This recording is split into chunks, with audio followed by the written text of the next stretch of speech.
Pinasalamatan naman ni Manila Mayor Isko Moreno ang mga Manileño dahil raw sa disiplinang ipinakita ng mga ito sa gitna ng matinding pagbaha sa lungsod. Wala raw kasing gaanong basura ngayon at malinis ang mga tubig baha. May report si Catherine Landicho. Nagpapasalamat si Mayor Isko Moreno Dumagoso sa mga residente ng Maynila dahil sa ipinakitang kooperasyon sa gitna ng patuloy na pag-ulan at pagbaha sa lungsod. Ayon sa alkalde, malaking tulong ang disiplina ng mga Manileño tulad na lamang ng hindi pagtatapo ng mga basura sa mga estero at pagsunod sa mga alituntunin ng pamahalang lungsod upang maiwasan ang mas matinding epekto ng pagbaha. Binanggit ni Mayor Isko na kapansin-pansin rin ng mas malinis na tubig baha sa ilang bahagi ng lungsod kahit patuloy ang malakas na pag-ulan.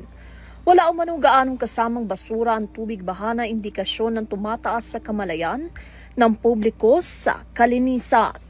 Kahit saan ka magpunta, may makikita kang baha, pero wala kang makitang basura ng bubutang. At nais ko rin pasalamatan ang mamamayan kasi yesterday, nakiusap ako sa mga taga-lungsod, nanawagan ako na huwag muna nilang ilabas yung basura nila na naipon sa loob ng bahay. Kasi yesterday talagang halos barko na ang magiging kailangan namin dahil ang lalalim ng tubig. But now, marami ng passable areas, babalik na yung regular collection. Dagdag pa ng alkalde na tuloy-tuloy ang paglilinis at declogging ng mga kanal at lansangan mapabagyo o hindi. Bahagi ito ng mas pinaigting na programa ng lungsod upang mapanatili ang kalinisan at maiwasan ang pagbaha.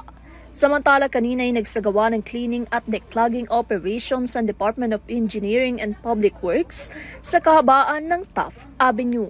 Malapit sa kanto ng United Nations Avenue, Malate sa tapat mismo ng World Health Organization, kung saan layunin nitong matiyak ang maayos sa daloy ng tubig at panatilihin ang kalinisan sa lugar. Para sa UTV News, Catherine Landicho, sumasaludo sa bawat Pilipino.